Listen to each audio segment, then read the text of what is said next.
ছাড়বো না, কোনো জায়গায় হবে না, আর মাছটা ভালোভাবে ভাজা হবে না।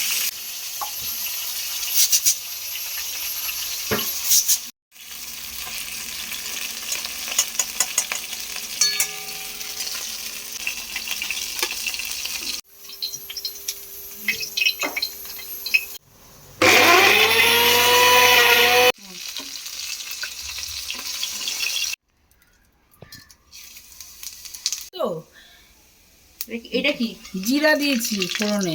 এইটা কি দিচ্ছ? এখানে আদা, পেঁয়াজ, টমেটো আর কাঁচা লঙ্কা এটা পেস্ট করে নিয়েছি, এটা দিয়ে দিলাম। এবার এটাকে আমি কষাবো, কষিয়ে যখন তেলটা ছাড়বে তখন আমি আবার আরও মশলা দেবো এর মধ্যে।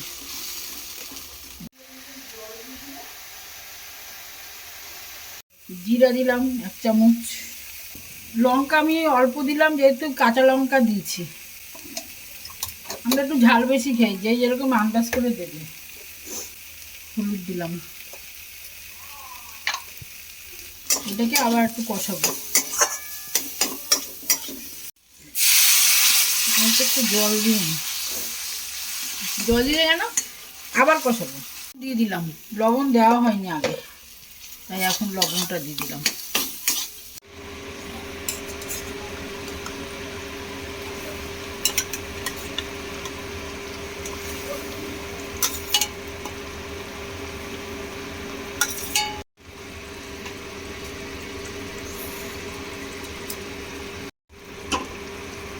ঢেলে দিই। এবার মাছের ঝোলটা হয়ে গেছে।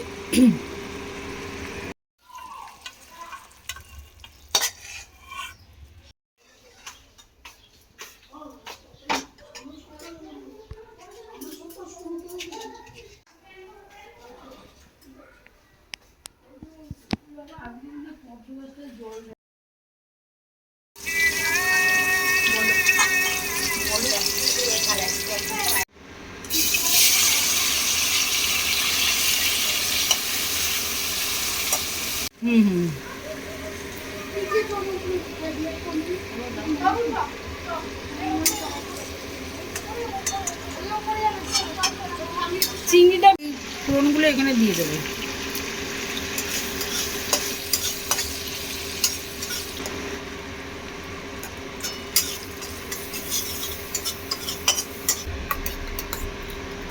পোস্ত শস্যটা বেটে রেখেছিলাম, এটা আমি দিয়ে দিলাম। কি আছে এটাতে? পোস্ত বাটা, নারকেল বাটা, সাদা সর্ষে আর কাঁচা লঙ্কা।